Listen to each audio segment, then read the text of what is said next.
Unfortunately, addiction is no laughing matter. Don't worry about me, I'm fine. I just needed to get your attention so we can shed some light on this topic here that's killing millions of people.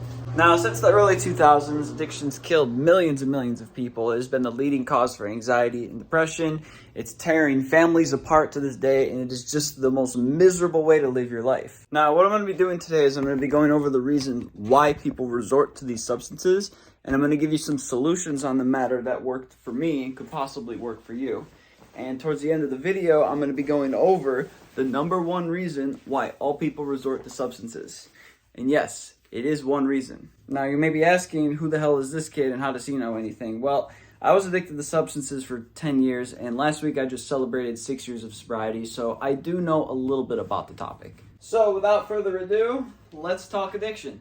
Addiction is one of the most destructive things that a human being can go through, and it's extremely difficult for a family to deal with a loved one who is struggling with addiction. If you or a loved one is struggling with addiction, I encourage you to watch this video all the way to the end because I want you to be the best version of yourself, and it's just not possible when you're putting all this crap into your body. So the first thing that I want to ask you is, when you wake up in the morning, is you using the first thing on your mind? When I was going through this, it was the only priority I had in my life, and I would wake up in the morning and it was the first thing on my mind. If this is happening to you, then there might be some concerns here. I encourage you to stick with me. Now, the second thing that I want to ask you is, are all your dreams and goals taking a back seat while your addiction is the top priority? Maybe you used to be very motivated, maybe you were trying to accomplish a lot of goals, and now you may notice yourself not really paying attention to any of those goals or trying to accomplish anything. Don't beat yourself up now. This is completely normal when you're going through an addiction. It takes top priority over everything, and this is just what happens. Now, the third one is the most important, I would say, and it's going to be a pretty tough one for you to admit. Are you happy? Do you wake up happy and genuinely enjoy life? Are you excited for what the day brings you? Or are you just upset that you have to get up and get out of bed and go do something for the day? I remember when I would wake up in the morning and I was struggling with addiction, I honestly didn't want to get out of bed or do anything. I just wanted to sleep and use and isolate from everybody. I just ask you to not beat yourself up because I was there for over a decade straight.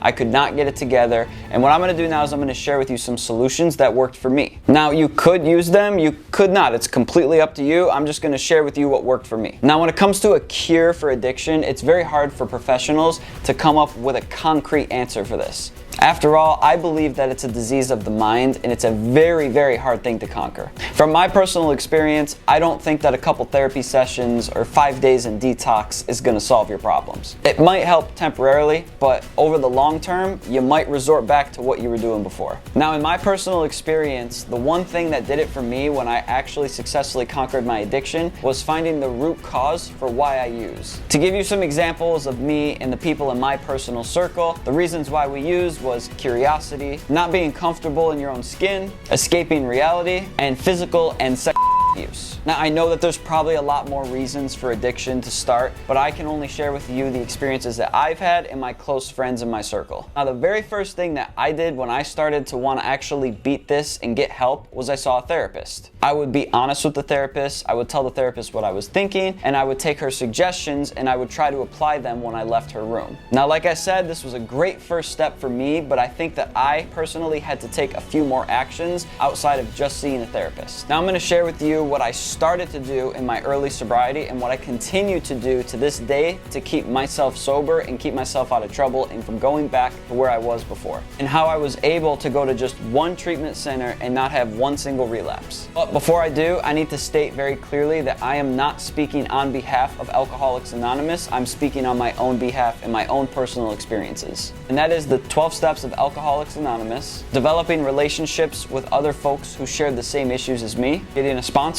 and close conscious contact with what I call God. All of these things together helped me realize that I had a problem. And I couldn't fix the problem on my own. I needed guidance from something greater than myself, and I needed other people close to me that shared the same issues that I did, so when things got tough, I could call them for support. These things I just shared with you saved my life and saved many of my friends' life as well. Now, as I stated in the beginning of the video, I'm going to share with you the number one reason why people resort to substance abuse issues. Now, when it comes to the literature that I've been shared with by my peers, it simply states this: defective relations with other human beings have nearly always been an immediate cause of all our woes. including our alcoholism. Now, as you've noticed through the whole entire video, I was just sharing with you my personal experiences. I can't tell you what to do, and I can't tell you that something's going to definitely work for you. The only thing that I can do is share what's worked for me and what I've seen work for hundreds of people close to me. But if you're struggling with addiction, I just wanted to let you know that there is help out there for you, but you have to look for it and you have to do the work. That's what I did, and it worked for me very well. Hopefully I helped shed a little bit of light on some issues you may or may not be having. I wish you nothing but the best.